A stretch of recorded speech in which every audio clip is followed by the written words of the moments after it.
Bonjour les enfants, Bonjour! vous nous entendez bien? T'entends quelque chose, toi? Moi j'entends rien. Moi non plus. Mais est-ce que mes oreilles fonctionnent bien? Ah! J'ai une idée.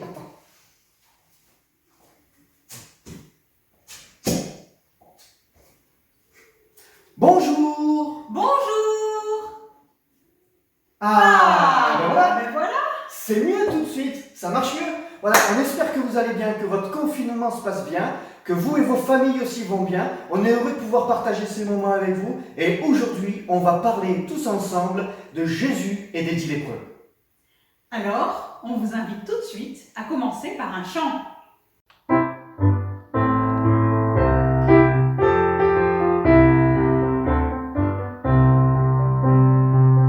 Lépreux, malheureux se traînaient, promenant leur misère. Ces pauvres gars, flagades d'âne espéraient, plus rien de bon sur terre. Mais Jésus passe par la contrée, pour ces gars, une chance il espérait. Ils y pensent, ils attrapent le vertige, il paraît qu'il peut faire des prodiges. 10 lépreux, très anxieux, ont osé s'approcher comme des braves. Ils supplient et ils prient Jésus, car en eux le mal s'aggrave. Mais Jésus passe par la contrée, pour ces gars, une chance il espérait. Ils y pensent, ils attrapent le vertige, il paraît qu'il peut faire des prodiges. 10 lépreux, courageux, sont partis se purifier au temple. C'est en route, pas de doute que leurs yeux leur guérison contemplent. Mais Jésus passe par la contrée, pour ces gars, une chance il espérait. Ils y pensent, ils attrapent le vertige, il paraît qu'il peut faire des prodiges. Un heureux, plus lépreux s'en revient, remercier le maître, prosterné à ses pieds, reconnaissant d'avoir pu renaître. La la la, la la la la la la, la la la, la la la la la la, la la la, la la la la la la la la, la la la la la la. Bon les enfants, on espère que vous avez bien chanté. Maintenant, écoutez bien l'histoire. La route de Jérusalem serpentait paisiblement à travers les oliveraies.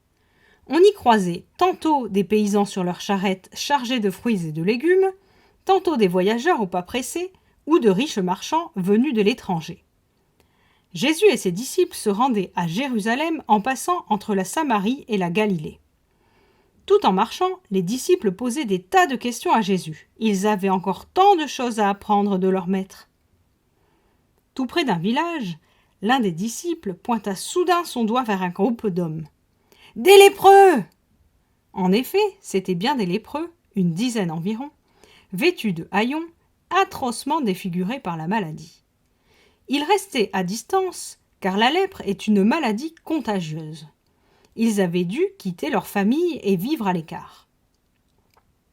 La maladie progressait de jour en jour, et ils savaient bien qu'à moins d'un miracle, ils mourraient bientôt. « Quel spectacle horrible !» dit un disciple avec un mouvement de recul. « J'espère qu'ils ne vont pas s'approcher !» Les disciples ne cachaient ni leur crainte ni leur dégoût. « Jésus, maître, aie pitié de nous !» s'écrièrent les lépreux d'une voix forte, tout en se tenant à distance de Jésus.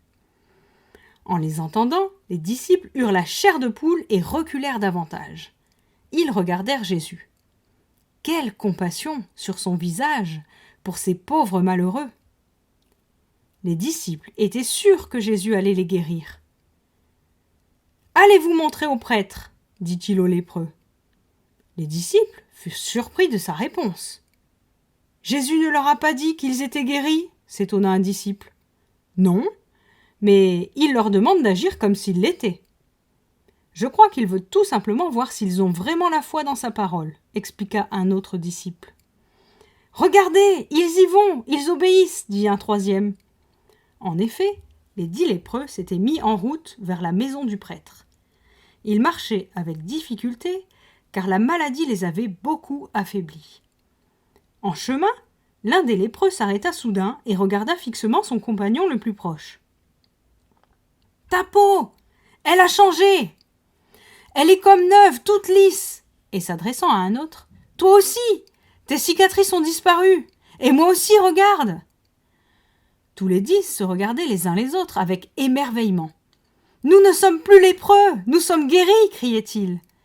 Et ils se mirent à courir de toutes leurs jambes en sautant de joie. Plus vite ils auraient vu le prêtre, plus vite ils seraient de retour à la maison. Tout à coup, l'un des 10 s'arrêta. « Mais c'est Jésus qui m'a guéri !» Il regarda encore une fois vers ses 9 camarades. Ils étaient déjà loin. Alors, il fit demi-tour et courut en sens inverse. « Où est Jésus ? Avez-vous vu passer Jésus ?» demandait-il aux gens qu'il croisait. Lorsqu'il vit Jésus, il se jeta tout essoufflé à ses pieds et dit « Merci, maître, merci de tout mon cœur de m'avoir complètement guéri. » Cet homme était un étranger, il était samaritain. Jésus regarda autour de lui et dit avec beaucoup de tristesse « Tous les 10 ont été guéris, n'est-ce pas ? Où sont les 9 autres ? Personne n'a-t-il pensé à revenir pour remercier Dieu à part cet étranger ?» L'homme avait honte de l'ingratitude de ses camarades et il n'osait plus se relever. Alors Jésus lui dit « Lève-toi, tu peux rentrer chez toi, ta foi t'a sauvé. » Cet homme se leva avec un cœur rempli d'amour pour Jésus. Maintenant qu'il était guéri, il savait aussi que Jésus venait de le sauver. Si vous avez regardé la vidéo du général Naaman la semaine dernière, vous avez déjà entendu parler de ce qu'est la lèpre. Tu devrais quand même leur faire un petit rappel. D'accord. Alors, qu'est-ce que la lèpre ? La lèpre était une maladie très grave qui atteint la peau et qui progresse de jour en jour jusqu'à rendre complètement insensibles les doigts, les bras, les jambes, les pieds. Et ainsi de suite. Elle provoque de graves infirmités. C'est une maladie très contagieuse. Cela veut dire qu'on peut l'attraper par un simple contact avec celui qui en est atteint. De ce fait, ceux qui avaient la lèpre devaient se tenir à l'écart, en quarantaine, un peu comme nous aujourd'hui en ce moment avec le coronavirus. La différence avec le confinement que nous vivons en ce moment, c'est que eux n'avaient vraiment aucun contact avec les membres de leur famille et devaient se tenir hors de la ville. Les lépreux ne pouvaient sortir de leur quarantaine que si un sacrificateur avait constaté leur guérison. Autrement, ils vivaient à l'écart et ne sortaient que pour leurs besoins essentiels. Et lorsqu'ils sortaient et qu'ils traversaient les rues, ils devaient crier « Impur ! Impur !» Pensez-vous que eux aussi avaient des autorisations pour sortir de chez eux, comme nous devons le faire aujourd'hui ? On ne sait pas.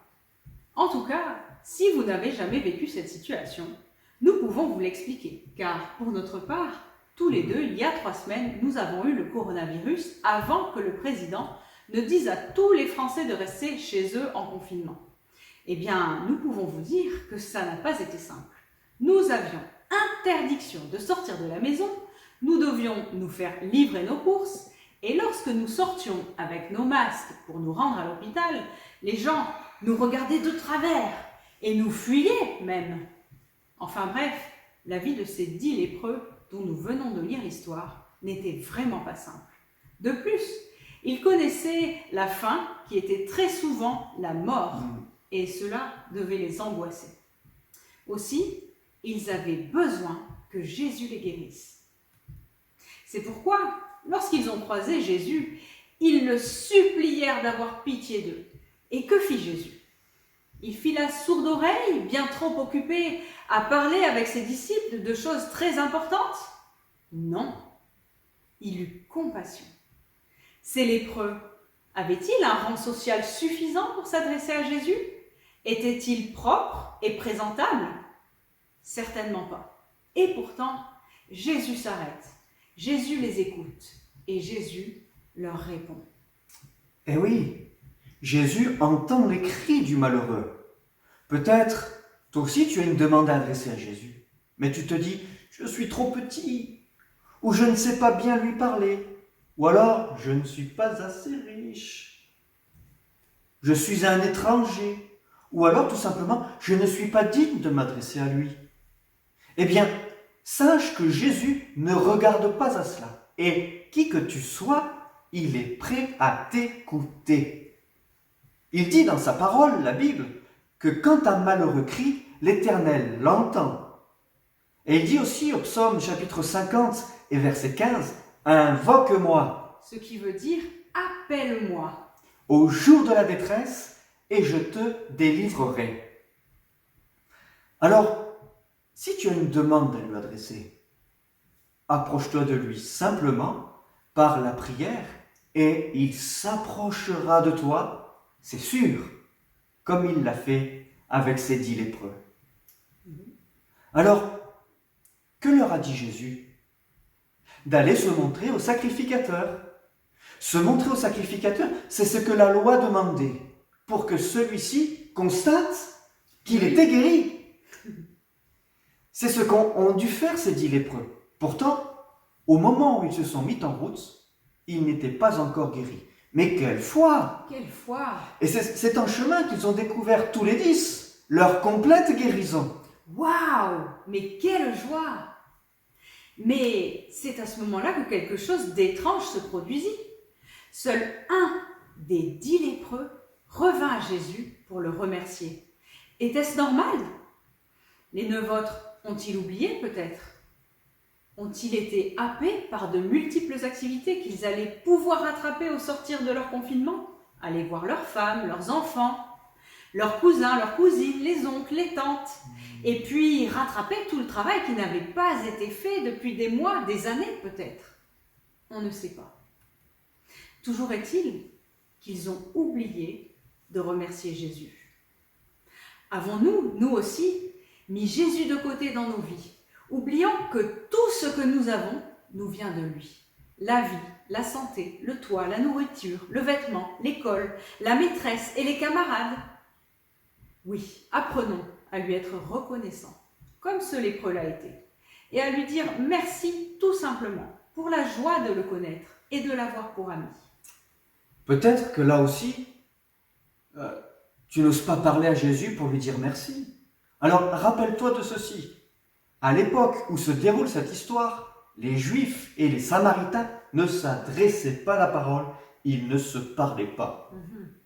Pourtant, le seul lépreux qui est revenu vers Jésus pour le remercier était un Samaritain. Et oui, Il a mis de côté tout ce qui pouvait l'empêcher de s'approcher de Jésus. Il a mis de côté le fait qu'il était un étranger et que les Samaritains, justement, et les Juifs ne se parlaient pas.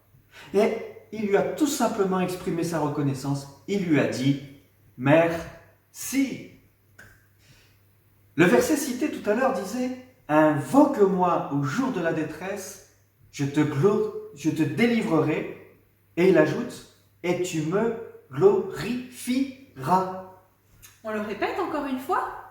Il s'agit du psaume au chapitre 50 et au verset 15.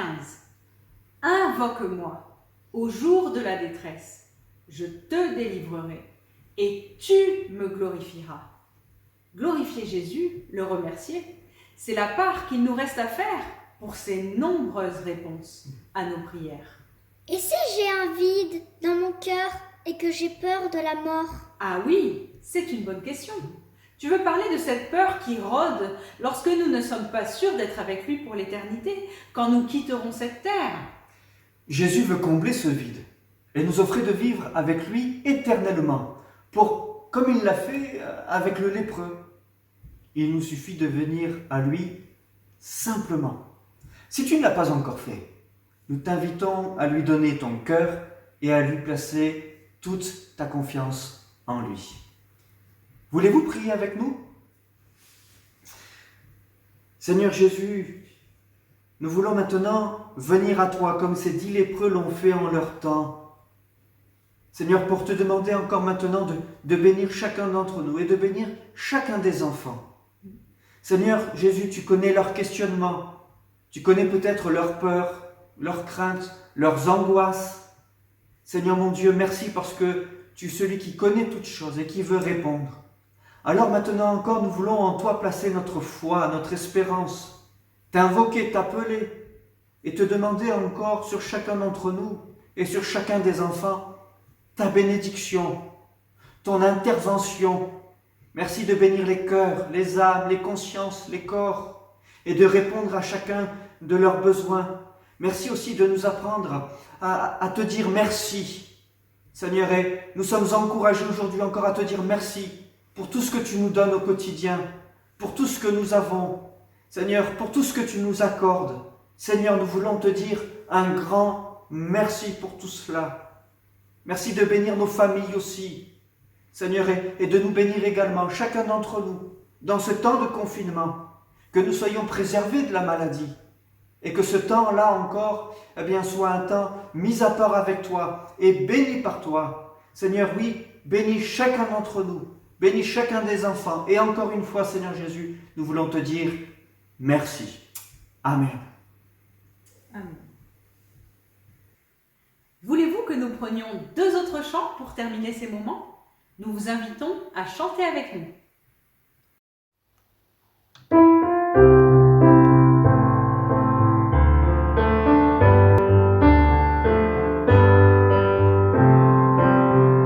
Si tu crois dans ton cœur que Jésus est mort pour toi, si tu crois dans ton cœur qu'il est mort sur la croix, si tu crois dans ton cœur qu'il est ressuscité, je te le dis, le Seigneur effacera tes péchés, je te le dis, le Seigneur effacera tes péchés. Si tu crois dans ton cœur que Jésus est mort pour toi, si tu crois dans ton cœur qu'il est mort sur la croix, si tu crois dans ton cœur qu'il est ressuscité, je te le dis, le Seigneur effacera tes péchés, je te le dis, le Seigneur effacera tes péchés. Oui, je crois dans mon cœur que Jésus est mort pour moi. Oui, je crois dans mon cœur qu'il est mort sur la croix. Oui, je crois dans mon cœur qu'il est ressuscité. Voilà, je sais, le Seigneur effacera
invoque-moi au jour de la détresse.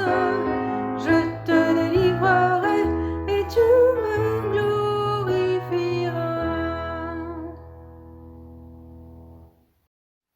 À bientôt. Que Dieu vous bénisse.